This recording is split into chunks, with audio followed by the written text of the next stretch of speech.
let's go! Also, kindly reminding everybody that your Prime Gaming sub is for free and can be used for a good cause. Every donation matters, no matter how small it is. Wow, really doing my job for me. Last but not least, thanks to all the runners and the GDQ staff for the great work you're all doing. GDQ 2023 hype! And now, it's time to wake from 100-year slumber and save the kingdom in a way that defies physics and scares the locals. Here is The Legend of Zelda Breath of the Wild Any % on Switch being run by Player 5. Take it away!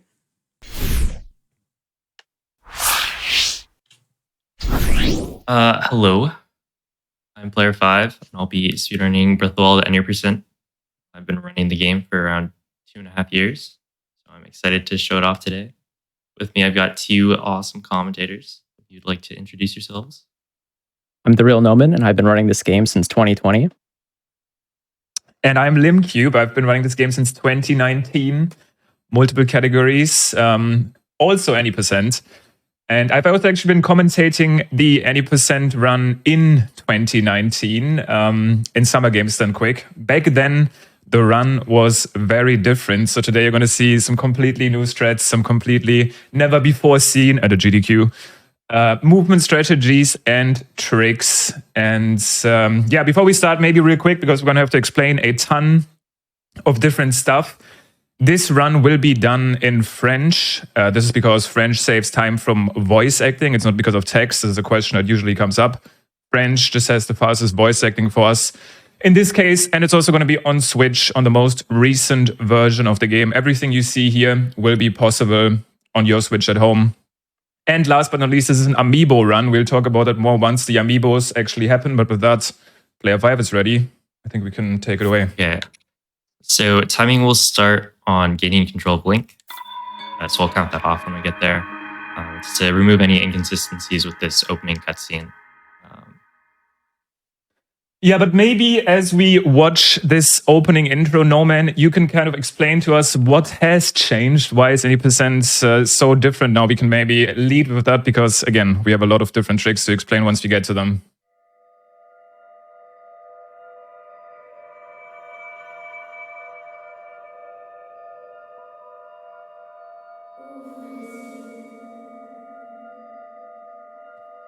Single category in Breath of the Wild.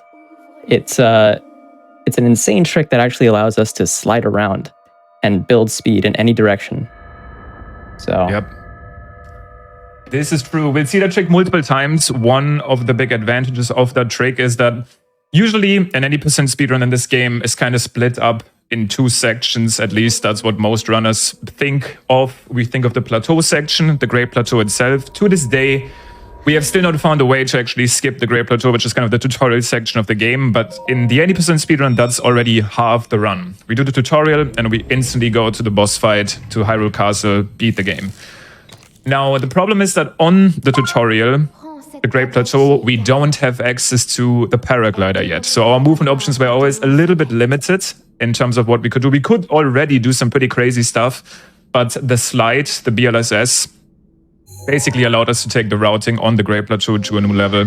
And we'll see that soon. But with that out of the way, we're going to get the Sheikah Slate here. The run is about to begin. And as usual in Zelda games, we immediately start breaking the game. In this case, with the good old Shrine of Resurrection clip. So SOR clip is a scope clip. By running at a certain angle and facing the camera at a different angle, you can actually scope, which forces Link to turn around and pops him out on the other side of the wall. Now, that was very well done by Player 5. Yep. And of course, Breath of the Wild is a game that has double-sided collision, so he did have to clip back in bounds.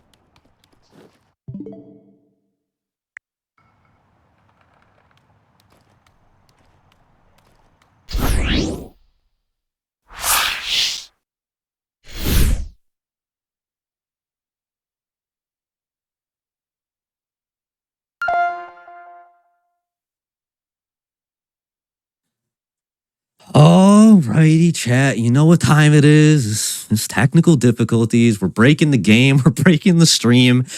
It'll be okay. That just gives me time to catch up on all of the donations y'all are sending in, and the donation team, which bless them, are sending up to me. I cannot keep up with all of them, but we're going to try here. So here's $55 from Vague that says, good luck to player 5.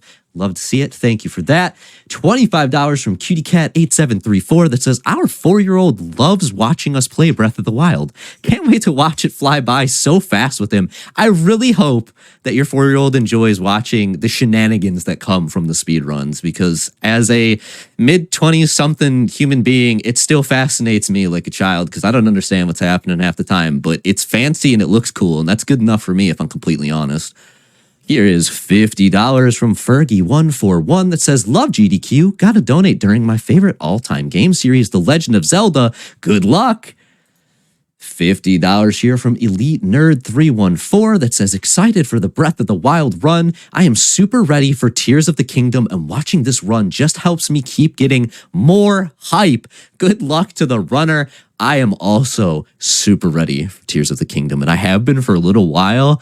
And it does, like, they did the typical, like, we're gonna delay the Zelda game, because they always do it. They always do. And every time, for whatever reason, The Legend of Zelda is a series that I'm like, I don't hate when you delay this, because I know it's going to be fantastic. And for whatever reason, my hype level increased when the delay happened, because it was kind of that moment of, oh, the game is really coming. Like, it's going to be here as soon as that delay, because it doesn't make sense that way. Like, they delay it, but that's how I know it's real and it's almost there. And it's going to be great. Wow, $200 here from Mandaru that says, I see a Breath of the Wild run. I hit donate. Here's a pun for the chat. Oh, you're going to make me do this? Thank you, actually. Have you heard about the new Legend of Zelda gardening sim? You play at Link, the hero of time. And that's time spelled T-H-Y-M-E, just in case you didn't get that there. Thank you for the pun. I complain, but realistically speaking, I actually love them. I love puns. So thank you for that. And $200, you're very generous. Wow, huh? Okay, I am counting the twos correctly. This is a $2,222.22 donation from Ty Zibbit that says, Breath of the Wild is my favorite game of all time, so why not donate a bunch of twos and hype up Breath of the Wild 2 while we're at it? Thanks to all the fantastic runners, commentators, GDQ, and to the community for coming together to find time skips to stopping cancer. Wow. Hello. Huge, generous donation. Fantastic comment. Thank you so much for that. Wow. You are changing lives with a donation like that. Seriously. Wow. $1,000 donation from Eltheon22. More twos coming in. As a cancer survivor myself, the work that GDQ does to support these organizations makes me hope that less people will have to go through what I did. Good luck to all the runners. $1,000 donation. Thank you for that generosity, and I'm really happy to hear that you were a cancer survivor yourself. I'm really glad you pulled through, our friend. Thank you for being a part of this marathon. Thank you so much. I'm never going to stop saying thank you. Get used to it now, just so we're clear on that one. $100 donation from Alex Kelly that says, what's better than a week of speedrunning? A week of speedrunning that supports cancer prevention. It's the best time of year, folks. Let's kick day one off with a bang. $100 donation here from Devil Waits that says, been watching for years and making small donos when I can, but I'm finally able to give a bit more this year. Thanks for doing this year after year. Appreciate the dedication from all the runners and staff. Let's kick cancer's butt. All right, with that, I'm going to take a quick sip break. Thank you. That's your friendly reminder that hydration is really important, because reading all these donations will get to you. Wow, we're at 25. We've broken 25,000 already. I can't even keep up with y'all. We've broken 30,000. My stuff isn't refreshing fast enough. Thank you. Wow. Okay. Here's a reminder of all the bids you can put your donations to. This is something that when you're on the donation, the donation screen, the donation website, you do have to select these specifically. If I want to donate to Castlevania Symphony of the Night, upgrade to all bosses, you do at the bottom have to open the incentives tab and specifically select what you're putting your money towards. I need more water, apparently. Okay, speaking of,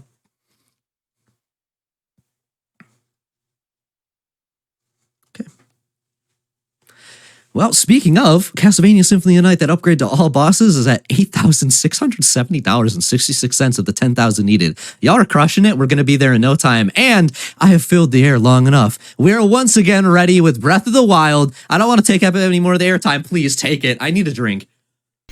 Right. Hello again. Player 5, running Breath of the Wild. And again, got my commentators. I'm TheRealNoman. I've been running this game since 2020. And I'm still Limcube, running the game since 2019. But yep, we got the technical difficulties out of the way. Everything still remains the same. The game is still being ran in French. This is still an 80% run using Amiibo, which are going to help us to go faster. We'll explain them later once we actually scan them. But with that being said, let's actually get into the run this time for real. Player 5, if you're ready, you can start. Okay, and this time I'll count it off. Yeah, when we get closer to gaining control of Link. Yep, again, Player 5 explained that earlier. There's actually multiple reasons I've heard recently why we start our timer when we gain control of Link. For some reason, the game actually starts loading some parts of the game in, even on the title screen. And basically, to make sure that everyone is on an even playing field, we just start the timer as soon as we gain control of Link. Player 5 is going to give us a countdown, but we already teased that this category has changed quite a bit since the last showing at a GDQ in 2019 because of the BLSS glitch. Maybe Norman can explain that one again as we wait for the countdown. So BLSS is a trick found by Legend of Link on September 4th, 2021. It's a trick that lets you slide around and build speed without the paraglider. Okay, we're getting to the... So, 3, 2, 1, go. Let's go. And This Raw. time we're off for real. Again, we're going to have to get the Sheikah Slate here. This is to open the door, which we are then basically going to ignore immediately, but we do need the Sheikah Slate to perform the first clip that Player 5 in this previous attempt managed to immediately get. This is a scope clip that allows us to escape the Shrine of Resurrection. I can quickly explain why we actually do this glitch. This skips quite a few things. Normally there's a second door that you have to open before you even get to the big opening cutscene that everyone is kind of aware of, the big title cutscene. And then we also get to skip that.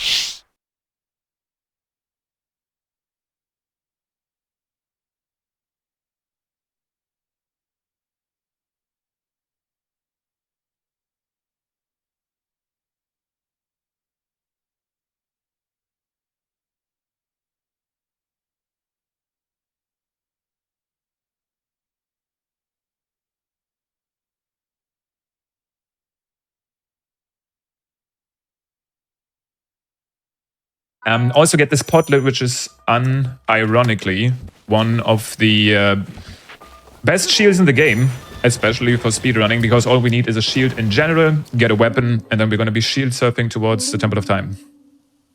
Link, dirige-toi vers le lieu que t'indique la carte de la tablette. So coming up to the Temple of Time here, Player 5 is going to be doing something called a shield clip.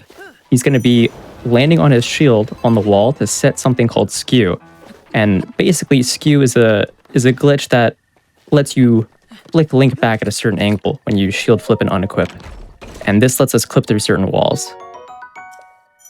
Okay, what's also important, and I did see the Bokoblin not super cooperating. There is actually a Bokoblin on the other side of the Temple of Time that you want to distract by whistling just before you come up to the section. Otherwise, he can make your life a little bit annoying. But we have to talk about the BLSS here. This is the new trick that basically allowed us to reroute the plateau entirely. So basically, by smuggling your bow and picking up an object that has some collision, you can use that object to push Link around. Player 5 is incredibly skilled at this glitch. I had the honor to see him perform this one live, because in order to actually get speed with this glitch, as he immediately shield clips into the bomb shrine, there's too much to talk about in this short time.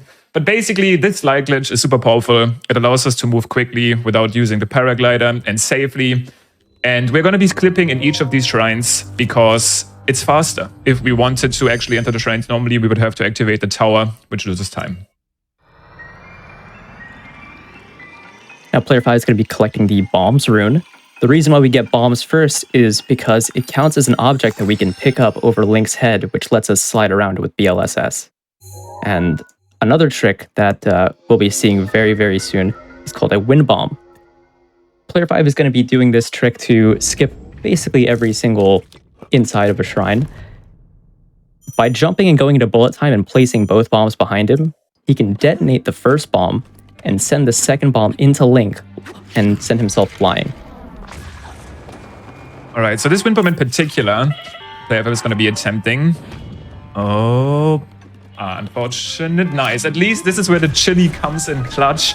The attempt was obviously to skip the entire shrine there, but it's a very precise wind bomb that, to this day, with as much practice as you want, you cannot guarantee that you get the perfect angle, but that chili actually coming in clutch, making player 5 survive that fall, and still obviously much faster than going through the shrine normally. This trick in general is basically why we rerouted the Great Plateau using the slide glitch. Having this rune and this trick available to us in the other Great Plateau shrines is going to basically save time everywhere. It's just that in the past we had no efficient and quick way to the bombs shrine to do it first. Now with the slide we do. And this is what has basically changed on the Great Plateau. But with that being said, we have a pretty big cutscene coming up right here for the old man introducing himself to us. So if you do have some donations, this could be a time. We don't have much time in this run, honestly, but this could be a good window to read one. Alrighty, then I have one that's been waiting for me. Casual Cheese here with a $50 donation that says, "Yahaha! You found me! Take this purple rupee!" Thank you for that. I was waiting for the Korok references and it happened already. Yeah, good stuff. There's going to be some more time, but it's just that this run is incredibly intense and there's so many glitches coming up so quickly that we don't have that many windows, but we will let you know when we have another one. But for now, we are going to be on our way to the next shrine. And you'll see the main idea for the Great Plateau is always the same. We use the BLSS glitch to slide somewhere and then get into a shrine to complete it. But this is the amiibo we talked about. So by scanning the amiibo, you get a random assortment of fish. This is actually looking like some pretty solid RNG. We only needed 2 amiibo scans here to get enough fish to cook an attack up elixir in Hyrule Castle later. This will allow us to defeat the bosses, essentially, that we have to defeat a lot quicker, and it's also quicker than getting different materials. So these amiibo actually end up saving time. As player 5 pulls up to Bomb's Shrine, we'll see that he's setting skew again, and then once again he has to clip into the shrine. Every single shrine on the Great Plateau actually uses a different clip setup. That was very fast. That was very well done. That was very well done. Magnesis is another case. This actually used to be one of the most boring shrines on the Great Plateau. Just based off the design, it's just a pretty long shrine where you can't do much. People always try to come up with cool strategies to go through the shrine faster, but now that we have the bombs rune, we have some new, basically, options to beat the shrine fast. We're going to be, as usual, doing another wind bomb, another tricky one. And this is actually the problem.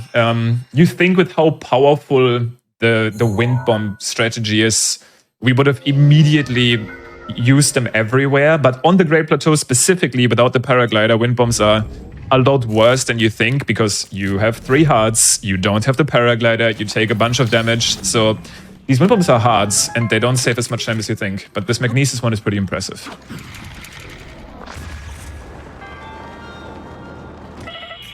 Very nicely done. So this wind bomb here is called the canal wind bomb because you're wind bombing from below in the canal, and it's pretty precise because you have to just get the perfect launch that sends you straight over a wall, but not high enough to hit the ceiling. Yeah, very impressive. And additionally, you have to basically land in the right spot to not take too much damage, like you said, because you only have 3 HP. This is a good showcase as to why wind bombs are very limited. But if you get them right, they are super powerful. But like I explained, the idea is always going to be the same. And just to explain this again, you can't leave the Great Plateau without completing each of the shrines on the Great Plateau. What the game actually does, it's not even checking for your spirit orbs. It checks for a flag of how many shrines you have completed. And if you have 4 completed shrines, you get the paraglider and you get to leave. The problem is what people always think is it's not like there's a barrier around the Great Plateau that you can like clip through or get through.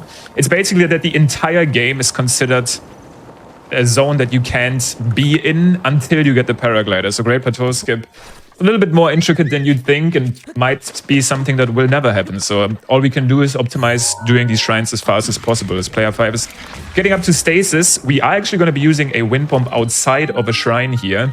This one, very impressive, very nicely done. You need just enough height to basically get up to the stasis shrine. And then again, we're going to be clipping in.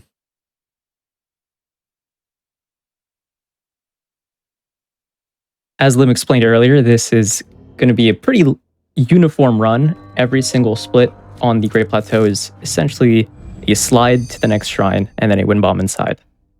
So again, we're going to be seeing another really precise wind bomb coming up inside the stasis shrine that lets us skip running through half of the shrine. Yeah, and it's funny because stasis used to be the most powerful rune force, especially in the early game and even for longer categories. The previous plateau route, the one that we've basically seen at the last GDQ, was made that way that we could get stasis first. Because stasis was powerful, it allowed us to launch around. The route was routed around doing stasis first and using that rune to our advantage. But now that bombs are so much more powerful, stasis we just kind of get whenever it's optimal, and then we'll use the bomb rune here instead. Let's see. Wind bomb coming up. Getting nice height. And player 5 is just incredibly consistent at getting these nice angles. Very, very nicely done. Yeah, and one other thing is, even though we don't technically need all of the runes, or at least the use of all of the runes, we still have to grab them.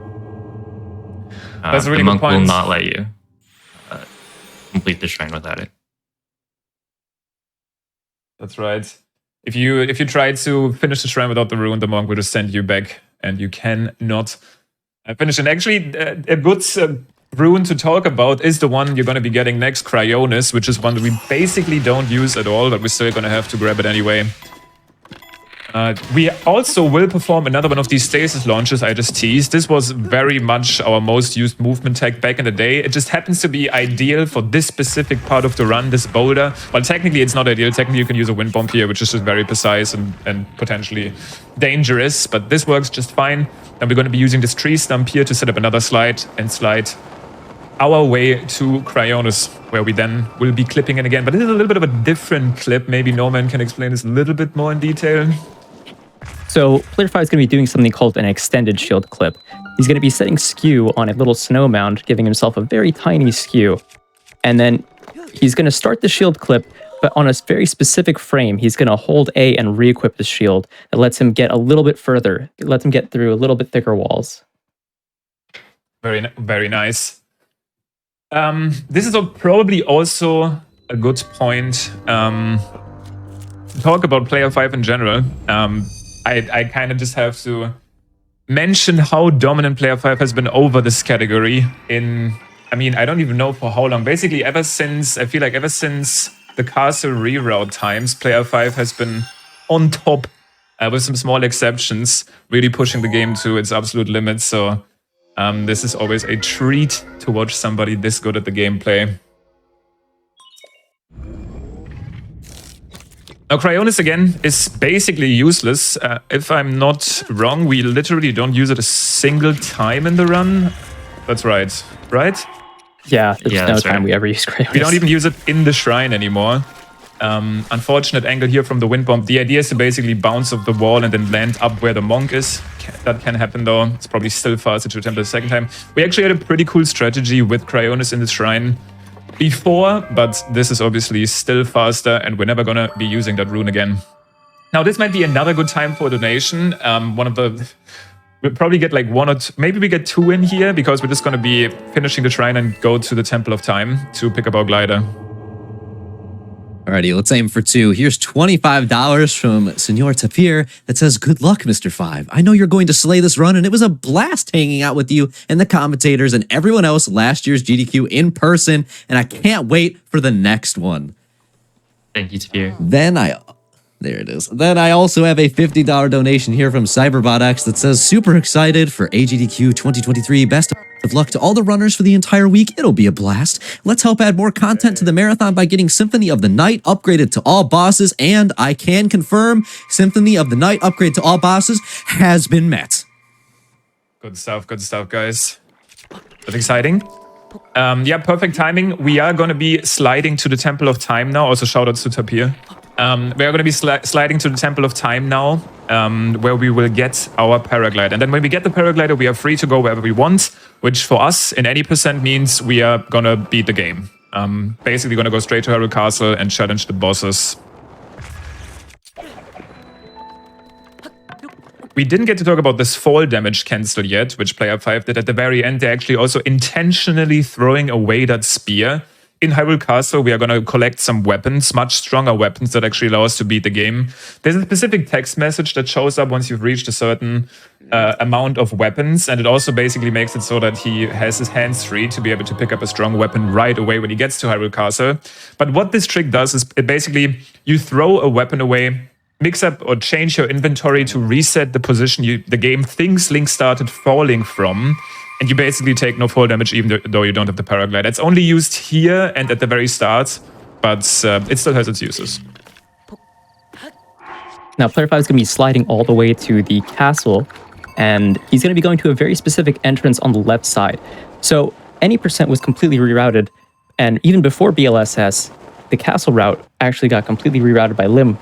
And now he's going to be going to a completely different entrance than the last time. He's going to be going to a very specific gate, and we're going to be hoping that it's going to be unloaded. Oh, yeah. Yeah, this is one of the few sections of RNG, at least as far as we know. In the game, Player 5 is going to be looking up here a little bit also to avoid some potential slowdowns. You actually go too fast for the game here to keep up. We can see that here. The game just stops sometimes trying to basically have the overworld catch up with you. But if everything goes well, Hyrule Castle is pretty bad at loading. Player 5 should hopefully be able to... Yeah, what? Wait, what happened there? He's... the dungeon map is up.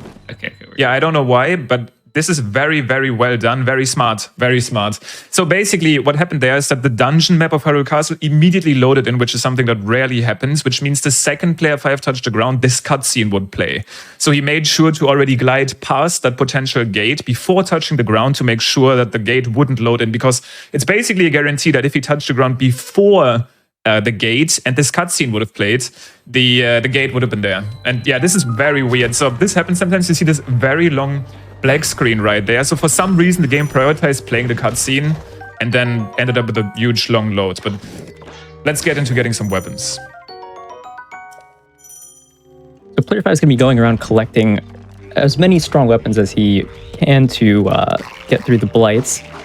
And each of these weapons were used in very specific ways to get through the blights with specific durability and routing, because each of the weapons actually break after a certain number of hits. Yeah, definitely a mechanic that many people casually disliked. We are actually going to partially use that to our advantage. There's a mechanic that not everyone is aware of, but when your weapon breaks, it does double damage, and even small details like that are going to be important for us. The damage for these boss fights is very calculated, and it also uses this attack up meal in the calculation. But this will help us to deal more damage. We are not done with glitching around, though. This is the same clip you've seen earlier in the Shrine of Resurrection, a scope clip, allowing us to go out of bounds, mid-air wind bombing out of bounds in the castle section, landing on top of this corridor, and then wind bombing again to reach Zelda's study. Another section in the game. Okay, a little bit too low there. Basically, Zelda's study here has some more powerful items for us, especially a very powerful bow. Player 5 is just going to be gliding back because you need exactly enough height to land in a specific section to clip back and bounce. I'd just like to mention that the castle reroute happened because we wanted to grab ancient arrows. So earlier in this castle, Player 5 picked up a chest of 3 ancient arrows, which are really powerful and really useful for defeating Calamity Ganon very quickly at the end of the run. Right, so Zelda Study is a pretty interesting section as well. We basically distract this moblin, sneak strike him because he hasn't seen us yet, pick up the Edge of Duality, another powerful 50 damage claymore. Here you can see Player 5 basically menuing back and forth in the shield inventory to force the game to load the overworld back in, because we want this Royal Guards Claymore, which we are soon going to be using for a pretty big skip. But first we got to get there, another wind bump to take us up to the Sanctum, where we'll be fighting the bosses. Now, if you don't play the game normally and you haven't beaten the Divine Beasts, you are going to have to deal with the Blights, basically the small bosses that are at the end of each Divine Beast. You have to beat them all. And because you fight them in Hyrule Castle, they all have 2000 HP, so they're a little bit more difficult to beat. But player 5 just did a very specific setup called Windblight Skip, where ideally he shoots an arrow in the arena, then enters at a specific timing, so the arrow is essentially stuck in the air, which will now constantly deal damage to Windblight. And ideally we're going to see him start shaking a little bit here. Very nice. He gets the Windblade Skip, so essentially that arrow dealt damage to Windblade over and over again, so now player 5 only has to beat 3 Blights overall. Next up, Water Blight. You're going to notice that player 5 only has 7 arrows, 3 ancient arrows, 1 bow, and 4 weapons. And that's all he's going to need, thanks to the attack up, to get through these 4 bosses, Calamity Ganon and Dark Beast Ganon. Yep. Which is incredible. It's mainly thanks to the way multipliers work in this game. Having ancient arrows, attack up level 3, being able to use headshots, which in this game are technically overpowered. You literally deal double damage, then you get 50% more damage from the attack up modifier. You get 50 damage on each ancient arrow. You'll see. But yeah, these Blights, like I said, have 2000 HP. Okay, unfortunately not getting that headshot there on Water Blight. This is a very annoying fight to do quickly, because his animations are essentially based on how much damage you do to him. If you do too much damage to him too quickly, he gets up early and you can't kill him as quickly as you want. But managed to still make it work pretty well. Fire Blight, I'd say at least in phase 1, is one of the easier bosses. There's a specific strategy that player 5 does, where he basically gets hits on Fire Blight's main body and hand. You could kind of see a little bit of a hit there to basically spin to win even quicker. So the second phase of Fire Blight actually has a little bit of RNG that can happen. Hopefully this doesn't happen, but sometimes Fire Blight can actually get up a little bit early, and that'll cause us to lose about 8 to 10 seconds. Yeah, this can be very frustrating, especially this late into the run, but this is looking good so far. The positioning here really matters, and ideally player 5 is able to get that last hit in very nice. One cycle Fire Blight phase 2 is something you want to see. Now, you may have seen that the boomerang that player 5 has used previously is still on the ground, which is actually going to be something that we'll use to our advantage here. By doing specific spin attacks here to Thunder Blight Ganon, you can use the Claymore hit, like I mentioned earlier. The break of the Claymore does double damage, and now player 5 has no weapon in the hand, can just walk up to the boomerang and then immediately equips the boomerang. You can basically skip menuing this way, because we're going to be using that weapon here at the beginning of Thunderblight phase 2. Player 5 had to end phase 1 of Thunderblight very specifically to get phase 2 to actually work properly. We're going to see here, after he knocks down Thunderblight, he's going to do 4 hits, and it's going to break Thunderblight's shield, and it's going to stun him. And that's going to let us smoothly finish off phase 2 of Thunderblight. Very nicely done. It doesn't get boring. Thunderblight, for many players, casually one of the biggest nightmares, and being able to destroy him completely in a speedrun just feels good.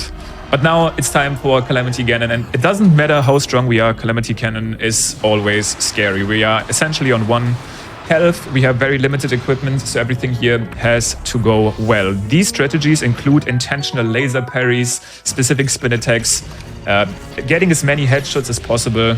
So let's see how that goes. If you do everything correctly here, though, you can at least limit the RNG a little bit. And this is something that has happened to many players many times. Essentially, the laser hitting the wall behind you, which then causes an explosion, and the AoE of that laser shot doing exactly that 1 heart of damage, which is very unfortunate, because this game is unforgiving in the sense that if something does happen in Calamity Ganon, you get set back to the beginning of the Blights, and you essentially have to beat the Blights again.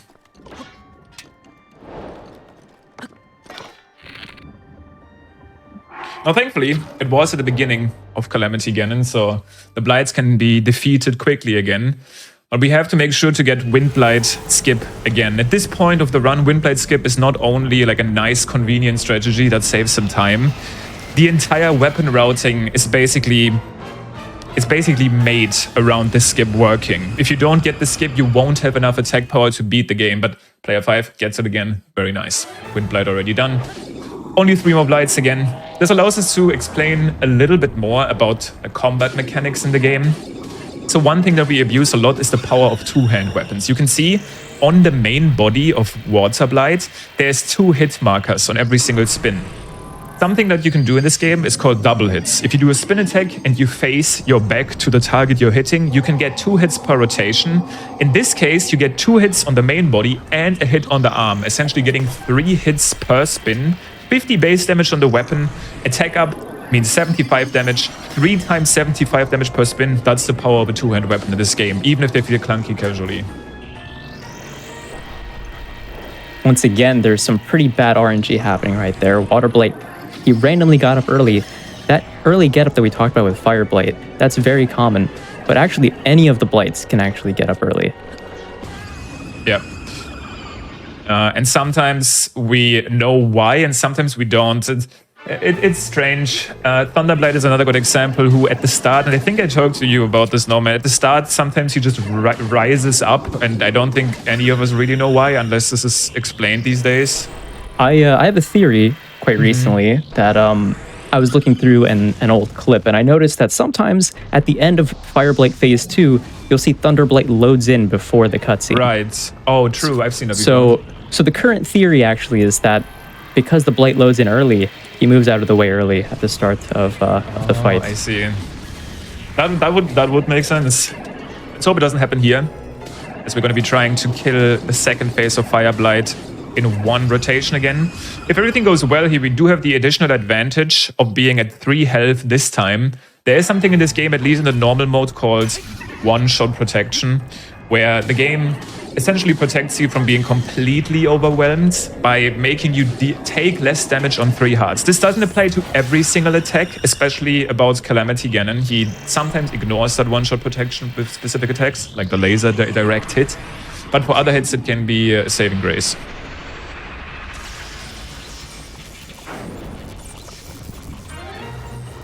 So after we get through Thunderblight, we're going to be going back to Calamity Ganon. And something new about the Calamity Ganon fight that we've pretty recently figured out is the attacks that Calamity does in the second phase. We always used to think that they were RNG. But we recently discovered that if you complete the first phase properly and quick enough, you will actually always get a laser on phase 2 of Calamity here. Right, and that's going to be important. You need to parry the laser in the second phase of Calamity to break his shield. Once the shield is broken, the fight is completely in our control, and we can essentially stun lock Calamity for the rest of the fight.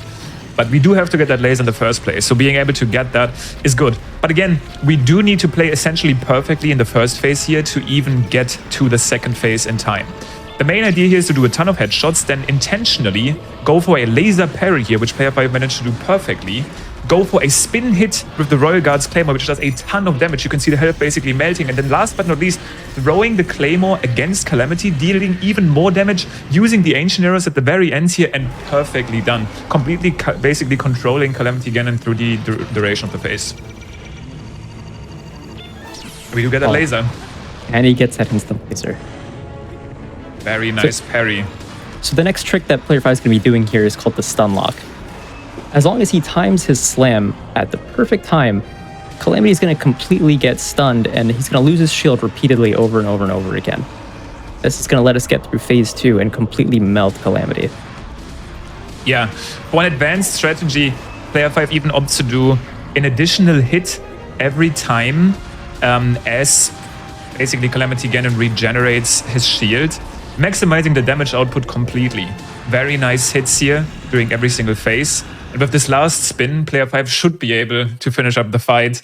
And even with one small hiccup, still manages to absolutely destroy the bosses here. And then we got Dark Beast, not necessarily the most exciting part of the run. It might be nice to celebrate this run though with maybe 1 or 2 donations, as player 5 is basically just going to be trying to get these shots of the weak points as fast as possible. Alrighty, celebrate we shall. Here is a $300 donation from KOF that says, donating during my all-time favorite game in appreciation of this event and this cause. Thank you so much to GDQ, Prevent Cancer Foundation, and all of the volunteers. We, the viewers, see how hard you all work to be inclusive, enthusiastic, and a positive force in the world. Best of luck to Player 5 and all of the runners for a wonderful event. We can do one more. And if I could... Oh, absolutely. Sneaking this in then. $100 here from Crazy AZ and Litbooks that says, good luck, Player 5, on the run. You're an amazing runner and friend. Shout out to everyone in the Breath of the Wild community for being so welcoming and supportive. Love you all. Agreed. Well, so as planned, Player 5, maybe you can give us some words. We got some additional time for charity there with the intentional death. But how did you think did the run go? Really. So these shots are, we could pre-fire the arrows. Oh, nice. You got using the music. So I was just listening in. But yeah, not as smooth as I was hoping. Death and Calamity is not what we're looking for, but overall, it is a pretty tough run. It definitely is. Just with the nature of it. Also, if you're practicing these boss fights, it can be pretty frustrating to constantly get sent back to the beginning of the Blights. But trust me, that practice doesn't hurt. Doing the Blights multiple times, as much as it might get annoying. That being said, though, I think it's very safe to say, at least in my opinion, I've checked out multiple speed games. At this point, this speed run has some of the best and most high-quality resources I've ever seen in any community. If you're interested, as we're coming up on time, by the way, on the final shot here of the eye, check out the speedrun.com tab and the speedrunning server. Very welcoming community. In time.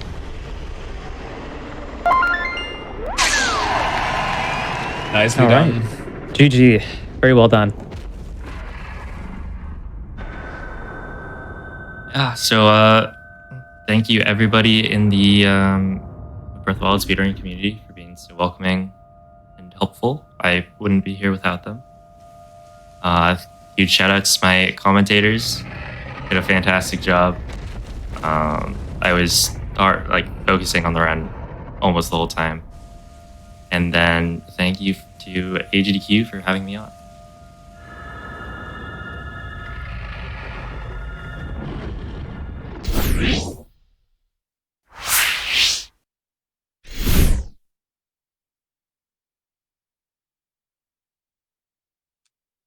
Even Calamity Ganon doesn't stand a chance against the Triforce of speedrunning. I'm so excited for Tears of the Kingdom, seriously. Every time I watch a Breath of the Wild speedrun, I'm like, the game's coming, the game's coming, the game's coming. I can't wait to see how we break Tears of the Kingdom apart. Okay, I got a ton of donations I got to catch up on with the time that I have. Here's a $50 donation from Zach that says, played through Breath of the Wild with my son over winter break. Eager to see if you could finish it quicker than we did. You'll have to update us and let us know if Player 5 managed to do that. Here is a $25 donation from the Honorable Call that says, hey, listen, had to donate during the run of my favorite game of all time. Thanks, Player 5, for showing us how it's done. I couldn't even imagine being able to remotely recreate the sheer amount of mechanical skill that goes into a Breath of the Wild speedrun. So yeah, show me how it's done because I can never do that myself.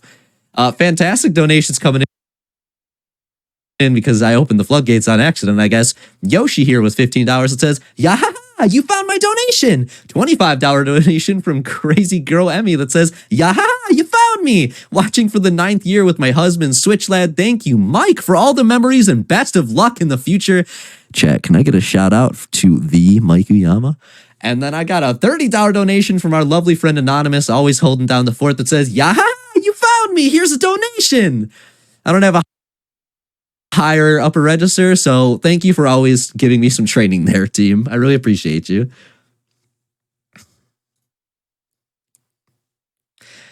Okay, while I get another hydration and stretch break in, which I suggest you all do the same, we are going to take a moment here. We will be right back, my friends. Thank you.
Welcome back, everybody. Let's kick it off with a $500 donation from, once again, my favorite friend Anonymous. I love it.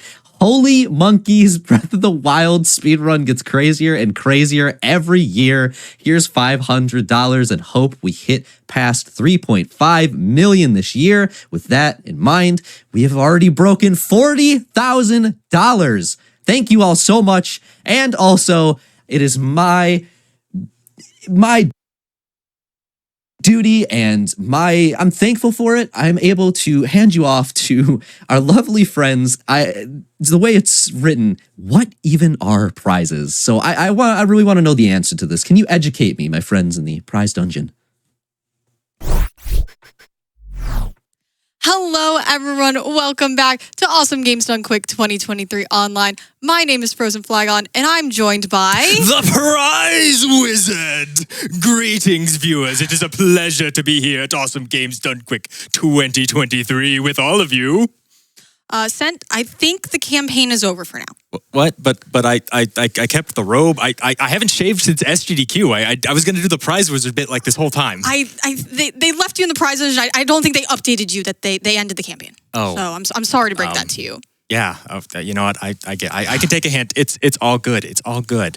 Court, it's an absolute pleasure to be here. I am so excited about AGDQ 2023. We have, just for reference, everyone, the most prizes that we have ever had at a GDQ event. And as you can see on this couch between us, they are fantastic. Oh my gosh. I am so excited to get to tell you all about all of them. Now, real quick, Court, we should tell people how they can be entered to win some of these amazing prizes, right? Yeah, absolutely. The great thing is, if you see a prize that you're interested in, all you have to do is when the prize block is open, donate that minimum amount. It's that easy. It's that simple. For example, here we have a lovely Ocarina of Time herb stripper sent to us by Malcolm Stylo.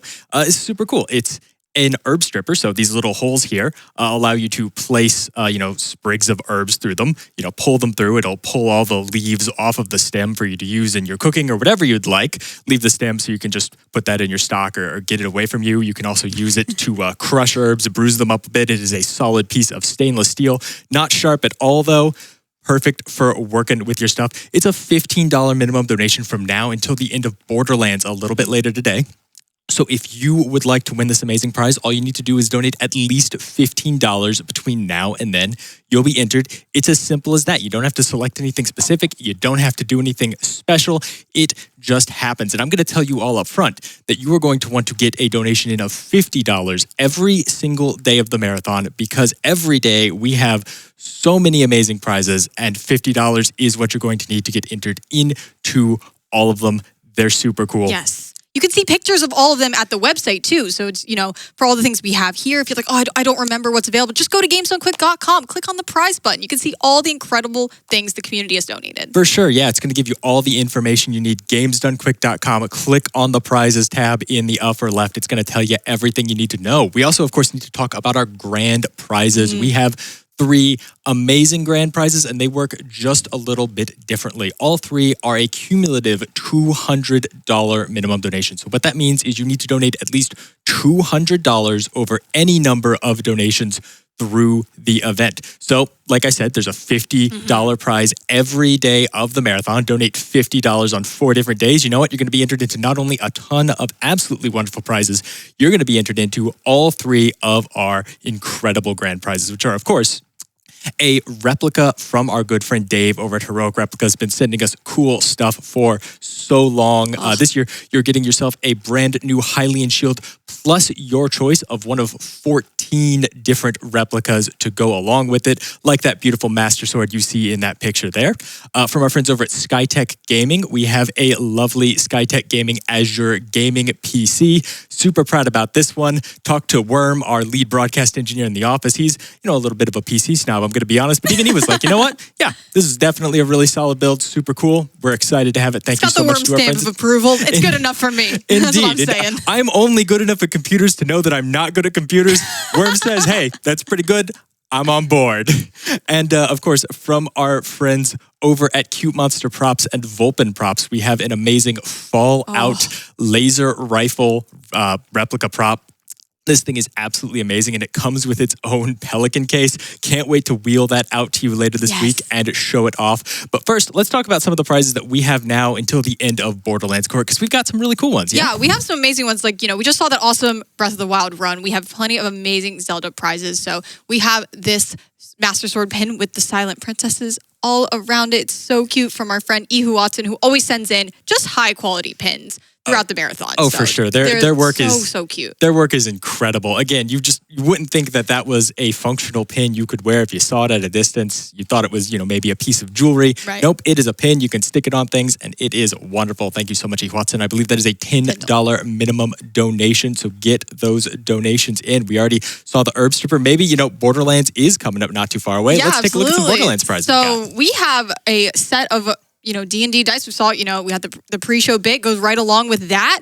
And it also comes along with a sticker and I believe another pin, all from the Borderlands series. So cute. I love the detail on these. Just absolutely amazing. They are incredible. Thank you so much to Polygons and Peril for sending them out to us. They're absolutely fantastic. And you know what you could put those dice in? Well, you could put them in this lovely rupee container. It's, got in the shape of a rupee. It's kind of hollowed out, so you can put whatever you'd like in there, whatever trinket just makes you roll happy. them right on in there. There we go. Perfect. There you go. Perfect for storing your dice. Thank you so much to Minturn Makers for sending that to us. Both of those prizes are a $20 minimum donation. So again, make sure to get your donations in. We have so many more amazing prizes. The Fresh Prince of Denver, which by the way is a great name. Fantastic. I'm a big fan. Sent us a couple of really cool room lights. They're full LED. You can full control them.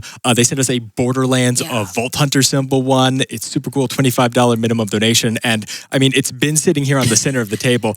We got to talk about the sword in the room. We got to talk about it, right? Like I love this painting. It's amazing to see. It's like that pixel art style that I absolutely love. You can see it shimmering as we're moving. Of course, it's the Master Sword. It's what we've all been waiting for. Yeah, this is beautiful. This is a diamond painting from Lady Wiza. Apparently, this is made of over 50,000 individual little specks there. That's mind-blowing, right? How much work it must be to compose an image like that. Anything, let alone form them into a coherent image. It's absolutely incredible. $50 minimum donation. You have quite a while to get that in, but make sure to do so, as well as right here on the table from our friend Lalin of Lalin's Gallery. We have an incredible silent princess specimen, the flower from Legend of Zelda Breath of the Wild. It is breathtaking. Richard, our cameraman, if we can get a nice close-up shot of this, it's just so good. It even comes, in this lovely, I want to say Beauty and the Beast style, glass flower container with some fake foliage at the bottom. It's a fantastic piece. Also, fun fact, it glows in the dark. Can't wait to show that off to you all later. It is incredible. Again, I believe a $50 minimum donation. Make sure to get those in. And from our friend Chris McCann from Good Roads, we have something that's absolutely amazing. Unfortunately, shipping didn't let it get here in time. We have a handmade Splatoon skateboard deck. Apparently, just entirely handcrafted, bent into shape by hand, painted by hand, one-of-a-kind skateboard deck that you could win. Again, $50 minimum donation from now until the end of Dust and Elysian Tale. Make sure to get in a $50 donation today. You don't want to miss out on all of these prizes and so many more. But you know what else they don't want to miss out on, Court? Some awesome speedruns? Exactly. So don't go anywhere because you don't want to miss Crash with Merkaz coming up real soon.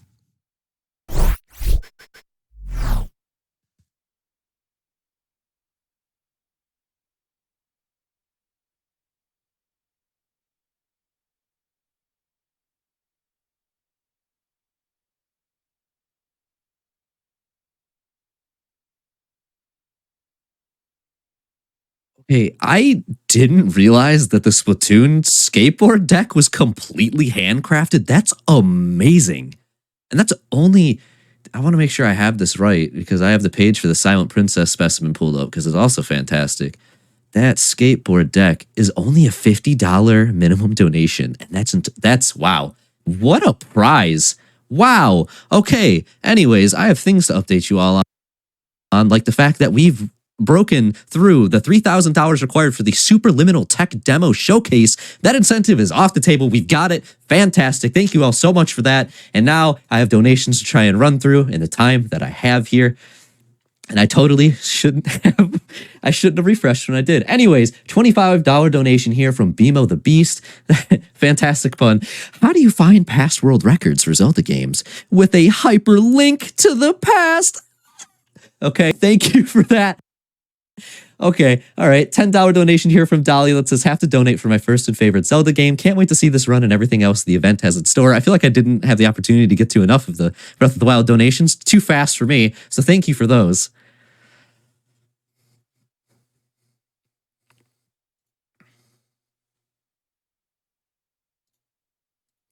Alrighty, and one last donation here.